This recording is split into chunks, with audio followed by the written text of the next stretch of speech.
Welcome back to Rooted Wisdom, a podcast produced by the Indigenous Food and Agriculture Initiative.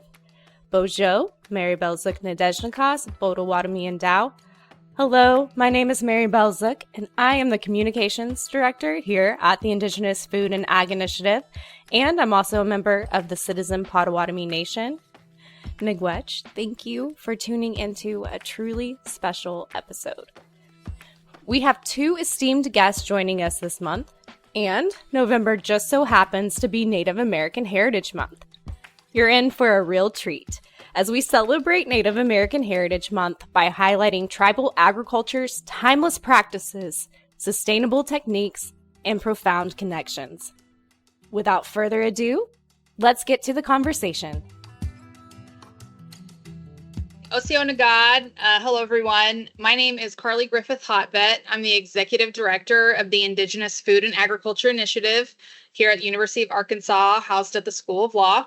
I'm a citizen of the Cherokee Nation and really thrilled to be here today. Chukma, folks. Sohochipawat Kelli Case. Chikashasaya. Hello, everybody. My name is Kelli Case, and I am a citizen of the Chickasaw Nation. I get to serve as Senior Staff Attorney here at IFAI.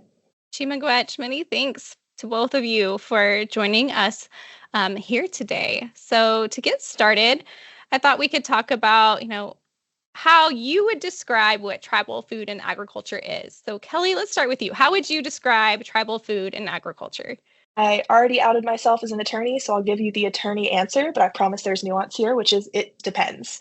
And what that really means for us is that we know that Indian country is not a monolith and that there is incredible diversity and specificity within our tribes. And that means that what is agriculture, for one, might be vastly different, right? You think of the tribes on the coasts and the work they do with their salmon there, or the tribes in the southeast like mine who might have stories of the Three Sisters. All of those traditions absolutely inform agriculture, but it also is a foundation that we build upon.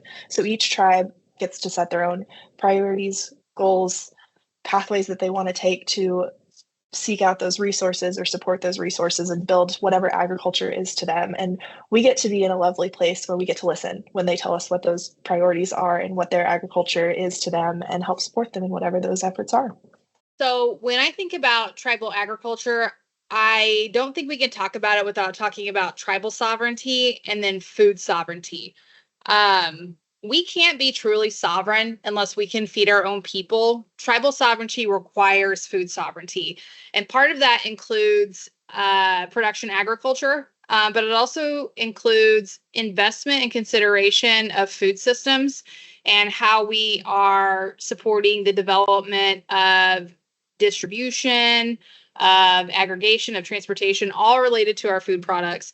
And like Kelli said, we don't substitute our judgment for any tribe or tribal community about what their needs are related to food sovereignty, but we do come in and provide all the support and all the subject matter expertise that we can offer in order to help facilitate each tribe being able to hit their own goals and their own priorities related to their food and agriculture systems. And so tribal agriculture is very diverse. There's a ton of opportunity, a ton of investment, so many different priorities that really reflect the vibrance of our tribal cultures across the United States and even beyond. And it's incredible to see the work that folks are engaging in to really advance those efforts, whether it be in production agriculture or value-added opportunities, nutrition programming, all kinds of outreach. And so it's a really diverse system. It's a very interwoven system and can be very holistic with the integration perspectives that tribes bring. I appreciate that you both, mentioned the diversity that exists in tribal agriculture. And I always say what my tribe needs is going to be very different than what, a tribe even half a mile down the road might need when it comes to their tribal food and agriculture and what is important to them. But that is one of my favorite things about our work at IFAI is the ability for our staff to go and sit down with tribes and say, what are your goals? What are you trying to achieve? And here's some steps that you can take to achieve them. And here's how, we can help, and here's how other partners can help, and really trying to provide well-rounded resources to ensure that they do succeed in their food and agriculture endeavors, which is just very cool. But kind of along those lines, and Carly kind of alluded to it in her response, but what contributions has tribal and Indigenous agriculture made to foodways across the globe? Globally, there's been an incredible impact, incredible significance within our, modern food system. Something like 60% of foods within global circulation have origins within the Americas. And those foundational products that have since been, further developed have their roots in Indigenous agriculture. Since time immemorial, our folks have been engaging in observation and selective breeding and cultivation of the soil and identifying the whens, hows, and whats, all related to our foods. And we see that, the best example that most people are familiar with is that selective breeding of teosinte to develop into corn. And that is one of the broadest, most globally circulated products that is influential in so many different cuisines and so many different applications, all the way from biofuels to food products. And a lot of the foods that we see have similar origins: beans, tomatoes, squash, potatoes. All of those have origins within the Americas, and those were developed by Indigenous people. My tribe was engaging in production agriculture before European contact. And so, and we weren't the only ones doing it. There were plenty of other tribes that were also engaging in production agriculture. The flip side of that is some of this Indigenous knowledge has in some instances been exploited. Some of the first patent filings within the U.S. Patent and Trade Office were based on Indigenous knowledge surrounding medicinal plants. And those patents were not for Indigenous peoples that, they weren't the ones that were submitting them. It was non-Native folks that took that knowledge and exploited it for economic and personal gain. And that's not really the intent of, what that knowledge was intended for. It's supposed to be something that's shared in a way where it is, taken care of, and it is for the benefit of that person that it's shared with, not to be exploited for financial gain. I'll first and foremost do a big cosign to everything Carly just said, because Mary, when you first asked the question, I watched both of our eyes get wide and us sit up straight as we thought, wow, so much, and immediately start trying to clock all of the things we wanted to hit on. So absolutely yes to all of that. And in addition, I'll flag that the influence and contributions continue. We have such good fortune of getting to work with so many incredible and creative and innovative tribes. And a lot of times they're at the, setting the curve, at the cutting edge, whatever phrase you want to use for whatever venture they've chosen to pursue. And that often is these are ways that we've been doing it since time immemorial, and people are picking up with it now, right? And we're just able to share that information or able to give an example of what that can look like. Sometimes it's that, sometimes it's a group of deeply creative people being really responsive to their circumstances, right? And so maybe it doesn't have roots in our traditional ways, but it works really well with what we're doing now, and it helps set us up for the future. So we see tribes being in a real leadership position in a lot of these industries now because they're setting the curve on whatever they choose to do. And that really aligns with, the perspective of our cultures are not stagnant. We have the ability to be responsive. We have the ability to pivot and shift in order to address the needs of our community. And not only that, but we also have a mentality of adopt and adapt. When we're exposed to new ideas or new cultures or new practices, or when we have other people or other tribes that are sharing information with us, we have the ability to adopt a new practice, a new material, a new opportunity, and adapt it to fit within our needs from a cultural, traditional, ceremonial, and practical perspective. And it's fantastic to see how some tribes and some tribal communities and even individual entrepreneurs have taken those opportunities and made them fit to the needs and practices associated with their tribe in the application as needed. And so It's really thrilling to recognize that, our cultures are not stagnant. They are vibrant, they are bright, they are evolving, but still hearken and still respect the knowledge that our ancestors have brought along with us, and some of the rediscovery of information that had been lost, through a variety of means that we're well aware of as folks working in this space, whether it was due to removal, reservations, boarding schools, other types of federal policy implications, or even intentional changes that tribes have chosen to adopt or engage in. And so it's really thrilling to see the innovation that occurs.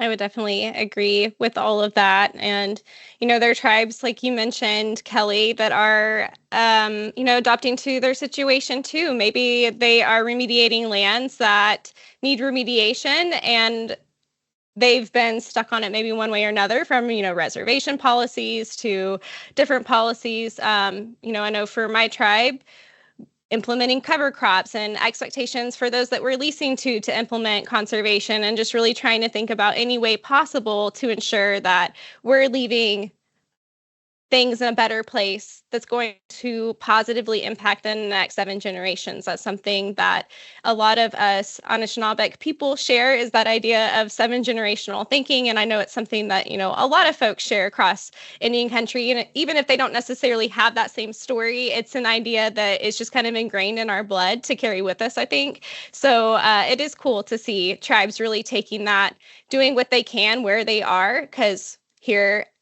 in Potawatomi County, Oklahoma, it differs a lot from the Great Lakes where my tribe is based. And I know that that's the same story for so many folks out there too. But kind of along the same line of stories, what would you say y'all's favorite story about Indian country, tribal food and agriculture, since your time at IFAI, so it kind of narrows it down a little bit. But I know we have had so many great experiences and getting to go out there and see the amazing strides that tribes are making. So it's probably hard to narrow down to one, but let's go to Carly first on this one. You're right. It is really hard to narrow it down to one, because there are so many tribes that are doing such cool things, whether it is developing greenhouses for produce production, whether it is self-sourcing their own animal proteins and bringing on processing facilities in order to have that opportunity to raise livestock born on reservation, raised on reservation, harvested on reservation, sold and plated on reservation without ever leaving that tribal community is fantastic, because for so long we haven't seen that infrastructure development in a way that didn't require those foods to go off reservation before they came back, and so seeing that investment within their own tribal communities is really critical. But I can't help but be excited about my tribe, the largest tribe in the United States, really focusing on securing our food and agricultural pathways. And it takes a lot of effort to try and feed 460,000 citizens, but you have to start somewhere, and you have to start at a scale that is, reasonable and manageable. And I'm very excited to see the investments that Cherokee Nation has made within, the livestock processing opportunities that are available not only for, the tribe's own herds, but for custom processing, not just for Native people in the area or Cherokee citizens, but for also non-Native folks that are looking for opportunities to sell and package their own beef under their own label. And so it encourages economic development, entrepreneurial opportunity, aligned with our cultural values of Gadugi. And I like to talk about that because our primary value is based on communal farming practices. Gadugi is working together to accomplish a goal, and it's used in the context of, we get together to farm together, to cultivate corn together.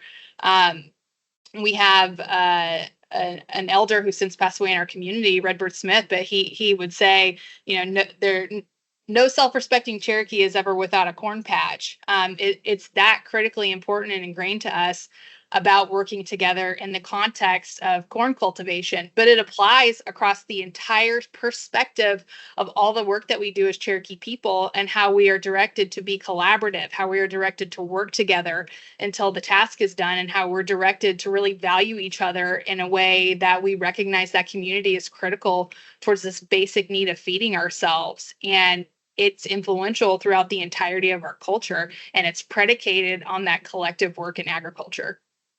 Okay.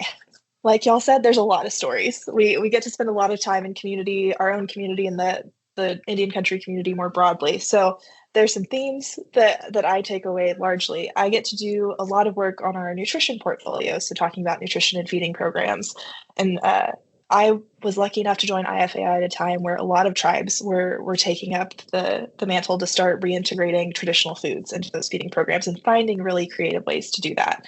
And so in all of our time in community, it is not an uncommon thing to be so lovingly welcomed by the folks that have invited us in and absolutely just loaded up in somebody's vehicle and said, I want to show you the folks we get to work with, or I want to show you the producers that are selling into it, or I want to show you around the areas where we're foraging these kinds of foods. So having beautiful opportunities to see the lands and the people and the resources that are all being integrated it's happened enough times that I am so grateful. So that is one feature. And the second feature specific to that is talking to the folks that are getting their traditional foods that maybe they haven't gotten to encounter before directly from their tribes, directly through these feeding programs, and saying, oh, there were family stories about this and I never got to interact with it. Or, I just wasn't sure how to cook this, but so-and-so down at the Nutrition Ed Center said, oh, you do this, this, and this, and it's been fantastic. So we eat it, twice a week now. My kids get to have it and we tell stories about it while we're doing it. So this, not only the availability of their traditional foods, the creative ways that they're doing it, but the reconnecting with the traditional foods that a lot of folks are getting the chance to do through those avenues has been incredible to see.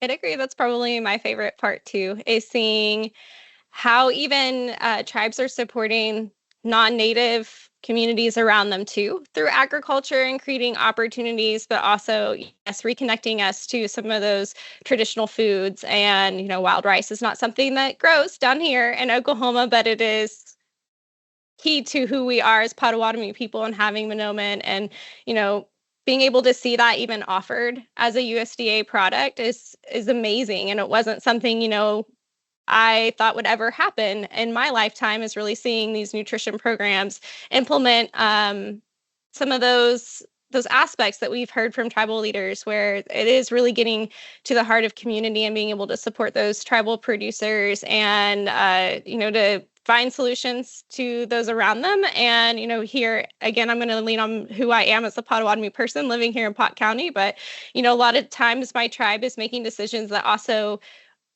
help improve the lives of those that live here in Pot County too, that aren't even Potawatomi. They may be from another tribe or not another tribe. So just really being able to see that on the ground change that's happening and the positivity that's just, growing from that. It's very cool to be a part of. And like I said, I've watched from a distance for IFAI for a while, and really been able to see from a tribal perspective and now from a big perspective that growth. And it's just an exciting time to be part of tribal food and agriculture, and to, be even just 1% or even less than 1% of that change and that support too is just really cool to be part of. Well, what are some ways that you all think that folks can celebrate Native American Heritage Month and tribal food and agriculture this November? Right off the bat, eat our food. Buy from our vendors. Buy from Native folks and Native companies that are growing these foods and are, selling them in publicly available ways.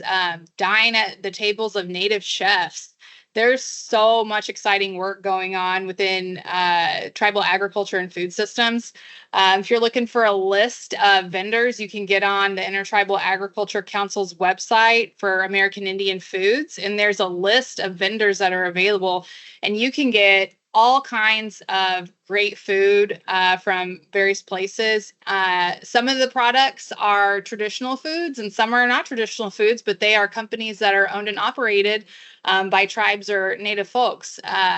You can get tepary beans and other legumes from Ramona Farms. You can get some really great olive oil and other products from Sika Hills, which is Yochidehe Winton's operation. There are a lot of tribes that are offering beef products. You're not going to be able to get those shipped to you, but you can certainly go, if you're local to Oklahoma, to Tahlequah or to Okmulgee or up to Quapaw or Pawhuska, to go buy beef and bison products from tribal meat processing facilities, because they all have retail spaces. And so Quapaws have really great coffee too. Ogapa coffee is fantastic. And so I definitely recommend enjoying the food products, being cognizant of where the foods that you are eating come from, because, more times than not, that product's going to have an ingredient or a foundation in an indigenously produced food. So definitely recognize, take a minute to pause and say, what am I eating? Where is it from? How many Native people, or what Native people had the opportunity to influence this, and definitely check that out. A lot of the food cultures are directly aligned with, our origin or, prophecy stories. Wild rice is a great example of that. And Mary, your tribe would know about that, especially considering, the presence in the Great Lakes historically. But that's a huge, huge thing. And a lot of our tribal cultures are based around our relationship with our foods. And, Three Sisters is a great example of that story. Corn, beans, squash. One of the big things now is companion planting. We've been doing that for a long time already. This is not new. We know that, these plants grow well together, and for different reasons, and the scientific research supports that about why they would work well together. So I would say enjoy the foods, learn more about them, where they came from, and buy from Native vendors. Big yes and to that one, Carly. And thank you for leaving me open to plug the fact that my own tribe runs a chocolate factory, and that feels pretty darn celebratory to me. That's a personal preference. I like chocolate whenever I can celebrate. So things like that, absolutely. And learning about the food, learning about traditions is a great way too. And it's not maybe as far off as visiting a tribal cultural center wherever you are. I have had a chance to visit a lot of tribally run museums or cultural centers where you can learn about a specific tribe's history and their practices and how it plays today. Those are all opportunities to check out what a specific tribe is doing. But if you're not right on top of a cultural center or don't have the opportunity to travel to do that, as a big old nerd, I enjoy reading. And there are so many books and so many pieces of literature that are written by Native people that tell our stories and our methods of communication and our ways of doing things. And everything from children's books about the Three Sisters. As one of three sisters, you can imagine those were read a lot in my household growing up. So for all ages, there are opportunities for all levels of interest. There are pieces of literature, books that you can connect with to learn more stories, all while eating really good food, typically. I think y'all made some great points. And you both know me and how I can go full-fledged into different things. But there was a time where I was trying to only eat traditional foods because I have high cholesterol, and I was trying to tackle it with traditional foods. And I had my doctor doing all the blood work and everything. It was really hard, though. It was so hard to keep up with and plan around. And one of my friends said, Mary Belle, just incorporate one ingredient per day. Like, quit trying to make it your entire life. It's too much. Just try and incorporate one ingredient per day. And so I kind of have been doing that ever since then. So one way I do that every day is with maple syrup, tribally produced maple syrup in my coffee instead of sugar. There's also some really great tribal producers who make maple sugar too. I just haven't bought some in some time, but that's also a great way. So I kind of have taken that and passed that on to other folks too. Just incorporate one ingredient per day. Start doing that, like you said, the tribally produced goods, and that's just a great way to open up the door to supporting tribal food and agriculture. And for me, also getting a chance to reconnect to a traditional ingredient as well that is so important to us. We have it in ceremonies. Monomen and maple syrup are just something that like you can't go without as an Anishinaabeg person. But I think both great points made. One of my favorite uses for maple syrup is I bought some from a producer up in Fond du Lac last time I was up there from Fond du Lac tribe, and I really like London Fogs, and I started swapping out the simple syrup and vanilla syrup for maple syrup, and so now I call them Fond du Lac Fogs. I love that. Yeah. I know how I'm celebrating tomorrow morning now. Thank you, Carly. Welcome. If you hit that with some Quapaw coffee, that Ogapaw coffee, you can make a dirty Fond du Lac Fog. Great coffee. Our youth loved being able to go and tour those facilities this past summer for sure. Well, to kind of bring this to a close, what is the main takeaway that you'd like others to know about tribal food and agriculture? It is a very, very exciting time to be involved in tribal food and agriculture efforts. All of us experience the challenges associated with the disruption of our food distribution systems during the pandemic. And I always say that pandemic didn't break anything within our Indian country food systems. It just pulled the blanket back and showed what was broken. But tribes recognized that it is our responsibility to address that issue, and pivoted and were nimble enough to be responsive to make the investments necessary to secure our food system.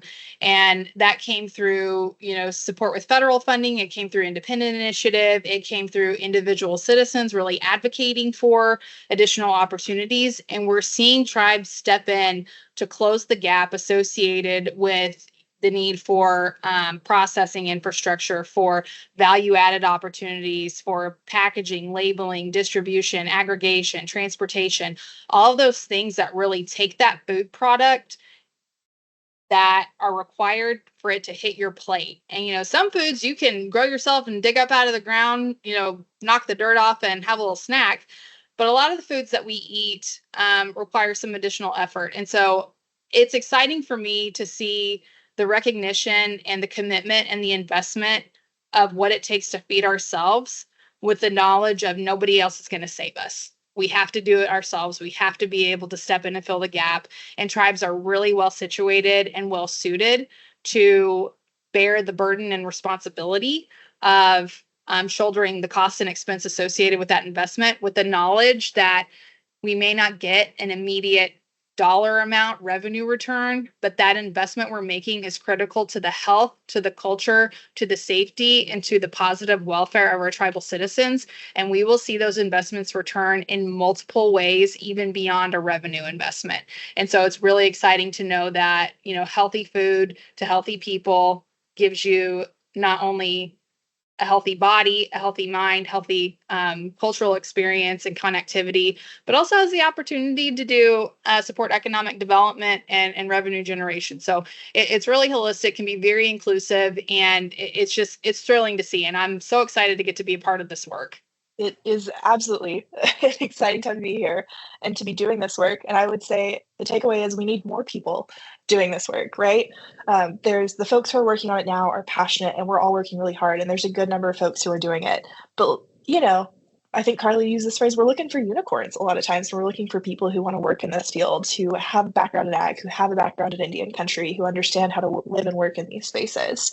And we need all varieties of expertise, right? And I think that's reflected in when we talk about our youth summit. I know there's been a podcast episode on that as well, looking at all the areas of focus we can help support. So I would like to be able to get on the same plane as Carly and the rest of our staff without being worried, and see more folks come into this field and be working on it. And so know that we need more folks doing this. And also there is not a more supportive community you could come into who's willing to help you build your expertise and learn and grow with each other as we're working on this together. So come on in, the water's fine. It's fantastic here, and we could use more folks doing it. And we have good food. I would completely agree with that on the good food and the welcoming too aspect of working in this space, and the need for more folks to enter in this space too. Whenever I go out and do youth outreach, I remind them you can do anything in ag that you could do outside ag. Because I have sometimes youth that come up to me and they're like, oh, I'm a graphic designer. And I say, I just designed a flyer. I just designed a website. There's so many opportunities beyond just cows and plows within tribal agriculture. And we have a lot of opportunities for, folks to come into these spaces and to fill those holes and gaps and to be part of the change and the momentum that we're talking about and keeping that going for generations to come. But it is definitely a very exciting time to be part of tribal agriculture. And I am grateful to have both of you on here today for the final episode of season 1 of Rooted Wisdom. And I think it's a great way to, celebrate Native American Heritage Month by listening, as well as doing some of those things that we talked about by going out, buying from tribal producers, going to tribes, going and checking out cultural heritage centers and really learning where you can and supporting folks where you can too. So Chi-miigwech, thank you so much to both of you for joining us today. And we look forward to coming back next season with more stories of tribal food and agriculture success across Indian country. Wado, dodadago. Chapushki. Thank you, and until we meet again. Chi-miigwech, many thanks for joining us on this episode of Rooted Wisdom. While this may be the final episode in our first season, be sure to tune back in next year for season 2 as we celebrate the vibrant food and agricultural systems across Indian country. Until then, Bama P.